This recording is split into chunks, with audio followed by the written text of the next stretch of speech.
안녕하세요. 세상을 이롭게 하는 일에 관심 많은 승무원쌤 김용숙입니다. 이준석 대표, 저는 관심이 많습니다. 왜냐? 이준석 대표가 대한민국의 정치판을 판째로 흔들 수 있고 판째로 뒤집어 엎을 수 있는 그런 능력을 가진 사람이기 때문에 저는 이준석 대표에 대해서 관심이 많습니다. 그동안 보수 유튜버들이 이준석을 못 잡아먹어서 가진 오만 음해를 다 하지만 최근 이준석 대표를 비판하는 유튜버들은 그리 많지 않은 것 같습니다. 아마 지금쯤 어디 쥐구멍이라도 숨고 싶을지 모릅니다. 늙은 눈으로,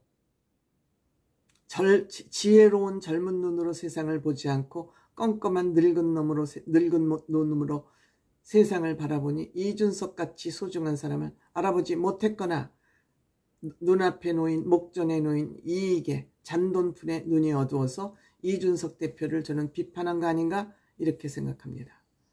이준석 대표는 여러 가지로 억울했을 것 같습니다.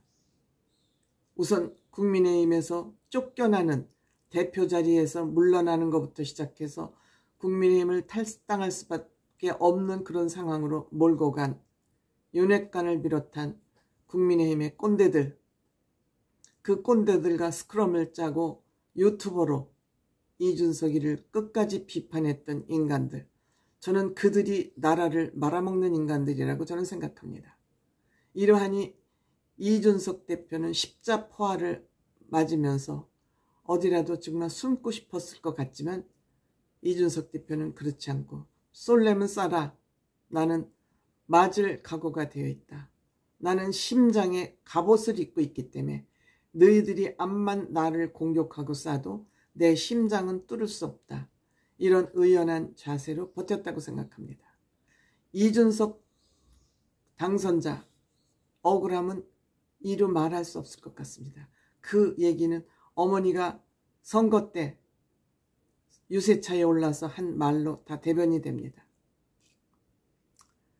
이준석 대표 빠찌를 달게 되자 요즘 언론에서 이렇게 평가하고 있습니다. 이준석 대표의 독한 입이 요즘 서서히 순한 입으로 바뀌고 있다. 아마 국회의원 빠찌를 닮으로써 그 억울함은 어느 정도 녹아내렸을 것으로 생각이 됩니다. 그렇지만 이준석 대표는 본인 한 사람 빠찌다는 것에 목표가 있지 않습니다. 이준석 대표가 대통령이 되고 안 되고는 또 그 다음의 문제입니다. 이준석 대표는 대한민국의 정치를 바꾸는 것이 이준석 대표의 최종 목표입니다.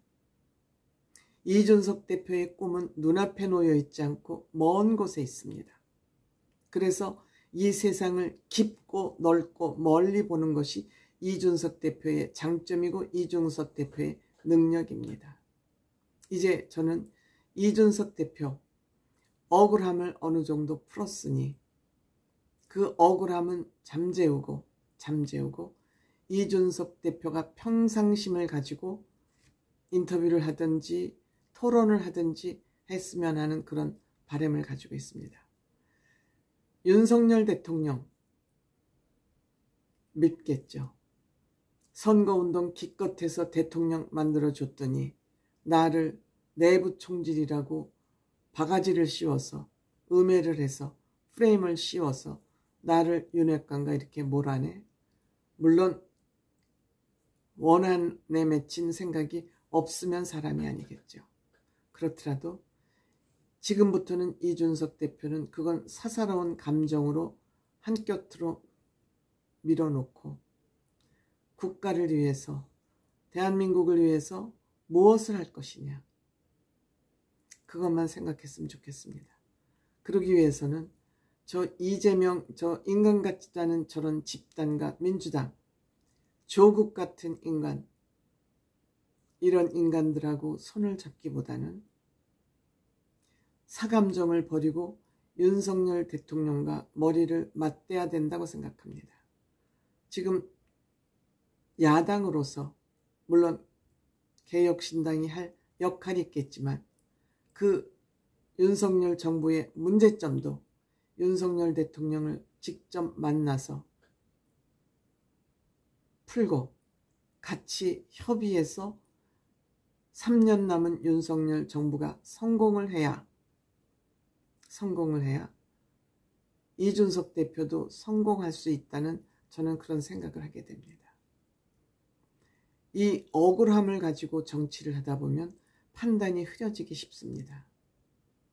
본인의 억울함을 공적인 장으로 끌고 나와서 해결하려고 그러는 거, 물론 이준석 대표는 그런 우를 범하지는 않을 사람이고 그가 인터뷰나 토론에서 하는 얘기 보면 그런 사람은 아닙니다만 그래도 인간이기에 그런 억울함이 뭉클뭉클하고 올라올 수는 있습니다. 그러니까 그렇더라도 이준석 대표 본인이 윤석열 대통령에게 먼저 만남을 요청하든지 해서 그 회포를 좀 풀고 이재명과 조국과 저들을 대응하기에 이준석 대표만한 장수가 저는 없다고 생각합니다. 최상병 특검 문제도 찬성합니다. 이준석 대표는 또 개혁신당은 찬성하고 있습니다. 그렇지만 이들 조국과 이재명이 참석한 최상병 특검 탄핵 시위에는 불참했습니다. 이것만 봐도 지금 이준석 대표가 지혜롭게 판단을 하고 있다고 저는 생각을 하고 있습니다. 뭐 이게 비슷한 이해가 될 수 있을지는 모르지만 제가 대한민국 여성운동, 저는 아줌마 운동을 했기 때문에 여성운동의 한 파트입니다. 그럼에도 불구하고 진보 여성운동과 같이 하지 않은 것은 이 진보 여성운동가들 중에 왜 이렇게 이혼녀가 많습니까? 이혼녀가 많은 것은 본인의 그 울분을 여성운동에 나와서 풀어내는 거예요. 그러니까 남성들을 여성들의 적으로 보는 겁니다. 그러니까 지금 대한민국의 여성운동이 폭망한 거 아니겠습니까? 오직하면 여성가족부가 폐지돼야 된다는 그런 상황에 이르지 않았습니까? 이 여성운동가라는 이 여자들이 진보 여성운동가라는 것이 여기 나와가지고 지네들 한풀이를 한 거예요. 그게 어긋난 페미니즘으로 발전하면서 남성들이 여성을 적으로 생각하게 하는 그런 사회 문화를 만들어서 여성운동은 폭망할 수밖에 없었던 겁니다. 지금 여성운동 존재감이나 있습니까?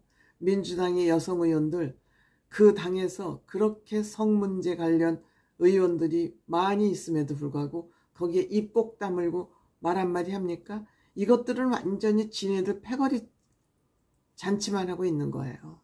그런데 여기에 대응을 못하는 보수가 늘 저는 안타깝고 한심하다고 생각이 드는 겁니다. 똑같은 이유에서 이준석 대표 싸움의 상대는 윤석열 대통령이기보다 나라를 위해서 국가를 위해서 저들 진보 위선자들 범법자들과 싸워야 되는 거 아닙니까?